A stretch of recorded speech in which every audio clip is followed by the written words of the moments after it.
Good morning. I am Connie, and this is Silver Living. I have, just an aside, I have changed the name of my channel to Silver Living because it just fit me so much better. Um, I am welcome everybody, and I love you all. I am so glad you're here to hear more of my story. Today, sharing a very personal story. The day I was diagnosed with a TIA. Now, I spoke of this a few videos ago, and I told you I was diagnosed with TIA and osteopenia the same day, and I had to start medication for both of them. So today I am talking only about the TIA. It's often called a mini stroke, and it was frightening, unexpected, and something I never thought would happen to me. I mean, I had a major stroke, and that was 6 years ago. It was during COVID. I wasn't going to the hospital because it was during COVID. So, yeah, that one was pretty bad.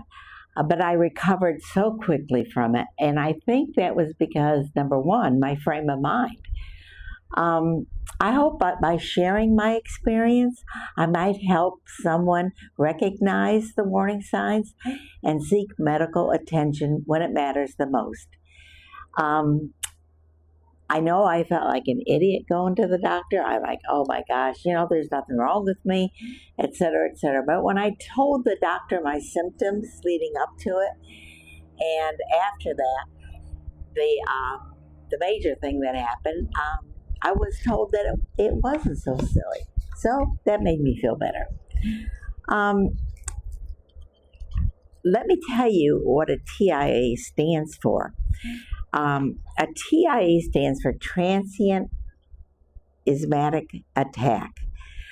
It's often called a mini stroke, a baby stroke, any number of those things, because the symptoms are similar to a stroke. The only difference is they do not last.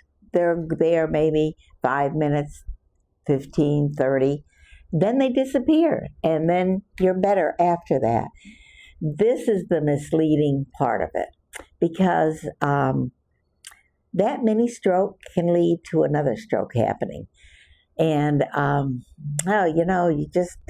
once you've had one stroke, you don't want to have another one. That is for certain. So, 3 weeks ago, or 3 weeks before my diagnosis, I started having symptoms. I didn't know they were symptoms at the time. They were, I just knew something wasn't quite right with me. It was very transient. It would last for maybe a minute, and then it would go away. I had a total of 4 episodes. I had 3 episodes of that that come and they'd go. I didn't know what was happening, and I brushed it off because they went away and they weren't anything lasting. So I just kind of wiped them away. No, all gone. And then the fourth one happened. The fourth one happened in church on a Sunday morning, and it was frightening to me. And I was sitting there during the sermon, and I couldn't see the pastor on the same level with the stage. Yeah, that was very different, very, very upsetting. I sat there for maybe about 10 minutes. It wasn't double vision. I could only see one pastor and one stage, and they never flipped where they were at, but they were not at the same level, which they should have been. One was up here and one was down here. So that was very scary. I eventually got up and made my way out of the sanctuary. I held on to each pew as I walked down the back because I wanted to make sure I didn't fall. And I'll tell you, I don't even remember seeing the people in those pews. It was very, very upsetting to me. And I walked out back and I sat down on a sofa and I put a wet cloth over my eyes, and about 10 minutes later it went away. Thank goodness. Um, so that was my fourth episode with it. Then the next day, I was out on my front porch. I love my front porch. I've told you that before. And I was just reading. I was just reading. I lifted my eyes up to say hello to somebody who was walking by me. And when he walked by me, all of a sudden, a curtain came down over my eye. And it went down to the bottom. And so then it covered my eyes, and I was completely blind. Well, I hollered for my husband, and I went to find him.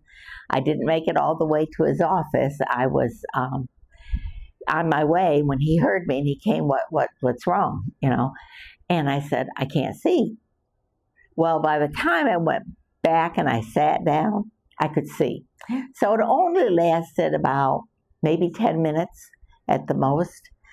But it was frightening. So immediately I thought I had a retinal tear. I don't know how that happened from reading, but I had a retinal tear. So I made an appointment with my ophthalmologist. I knew I needed medical attention one way or another, and the ophthalmologist was the safest way to go. And so he looked at me, he examined my eyes, and he told me my eyes were fine. Well, that confused me.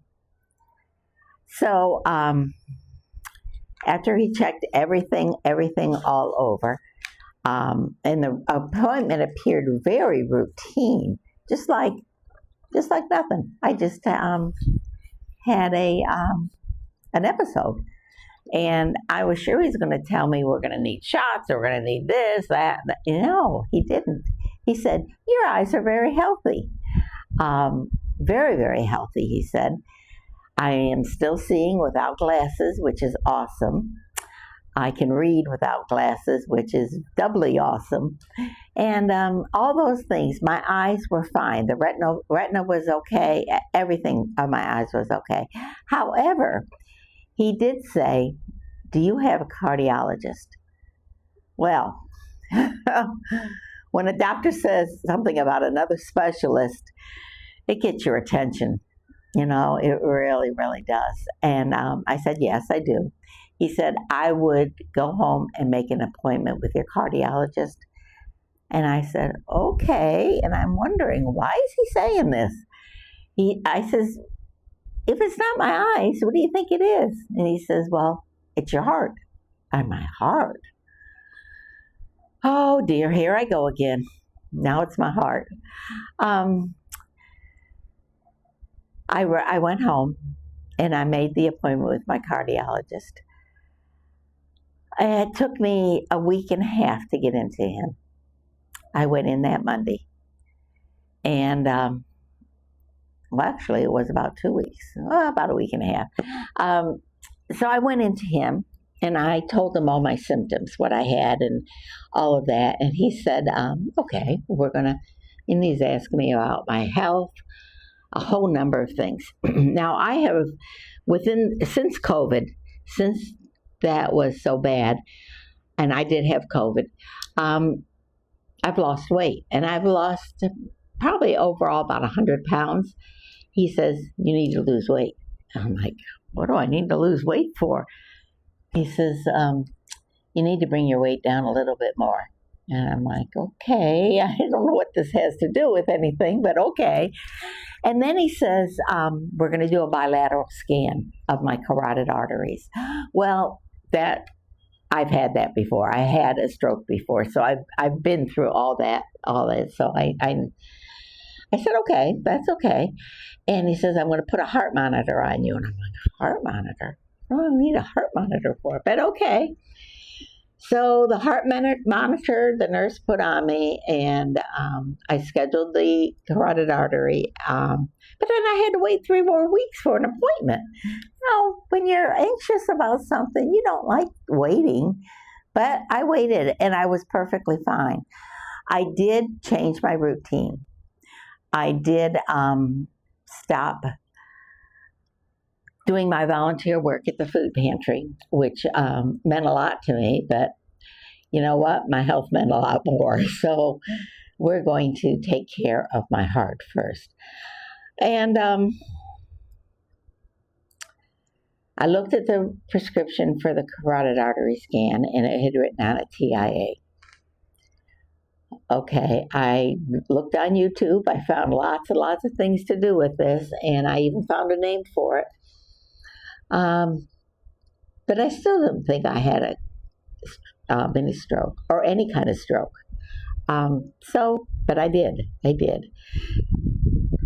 So, and you know, this is something that you hear happen to other people. It's never going to happen to you. I asked them, what caused this? I mean, I was just, well, they don't know what causes it, and that's what it's amazing. Will it happen again? That's an unknown question, and TIA often precludes another major stroke. So I immediately was very worried, and I started thinking, what changes do I need to make? So the doctor told me to lose weight. I needed to lose weight, so I went back on the diet that worked for me, and I'm on it now. I'm really seriously on it this week. I had my heart monitor. I mailed it back in on Monday, and I'm waiting for the doctor to get the results from that. I was afraid. I was uncertain what was going on, and it was a lot to process. It was just a lot.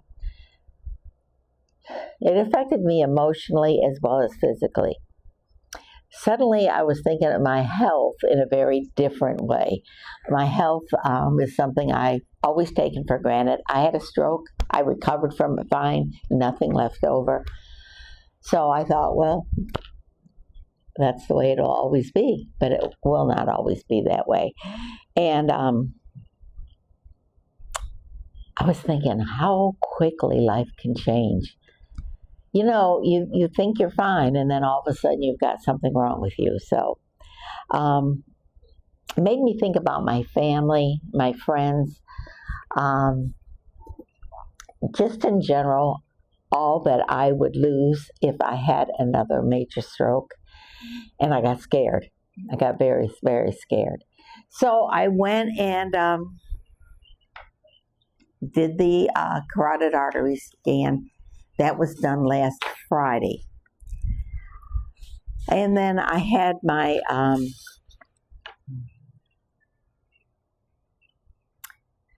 heart monitor on until Monday. So Monday I took it off and I mailed it back. And then once that was all done, then I could concentrate on trying to lose a few more pounds.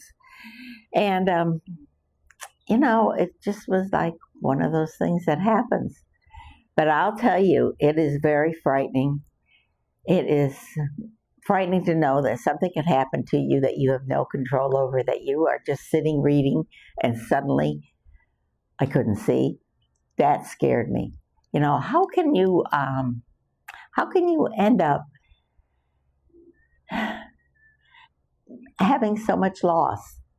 And yet I've had no loss, but I feel like I've had loss.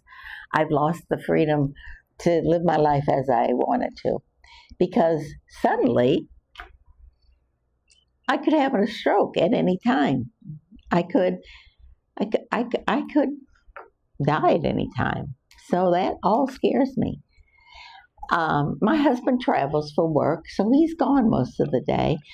My closest friend is visiting her daughter, and I've got a lot of friends in the neighborhood, but they're more like casual friends, not somebody I'd really put a lot of faith in that I would be okay. So I told my other good friend about it, and I told a couple people. I told the woman at the food pantry who I report to that I wouldn't be doing that. And among that, I started thinking,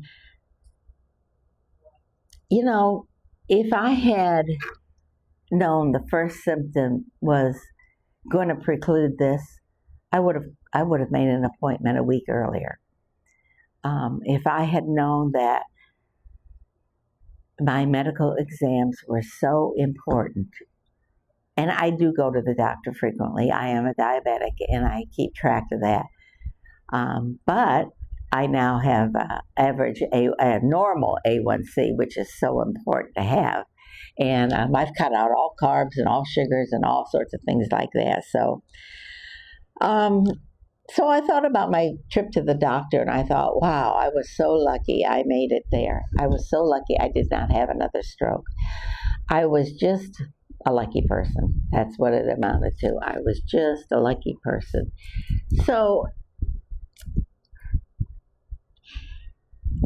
sometimes a health scare can become a wake-up call, not only for your health, your eating, all those type of things. It can also become a wake-up call for you to listen to your body and make doctor appointments. Do not be afraid to go in, because being afraid is the one thing that will stop you from getting accidents. And it is so important. Accidents? No. It is so important to do everything right. So right now, I am waiting to hear from the doctor. He's going to let me know how my bilateral strokes turned out. I got my report. It meant Greek to me. There was a list of numbers on the left side and a list of numbers on the right side, and they were both very different. So I feel like there's something there, but I have no idea what it is. And I'm also waiting for him to get my heart monitor results to see if that showed anything. And there we go. So I will keep you up to date. You know, nothing else can happen. But you know, life is good and God is good. And when He has His time, He'll take me, but hopefully not before. Because it is so important to take care of your health. And the doctors know so much more than they knew even 10 years ago. So they can do work wonders. And they're going to work wonders with me. You know? So that is all for today. That's all I have to tell you. I do want to mention my next video will be about osteopenia and how my levels increased even though I did certain things. So that'll be another hopefully interesting talk. So goodbye for now, and God bless you all. And thank you for listening to this and being a part of my channel. Thank you. Bye-bye.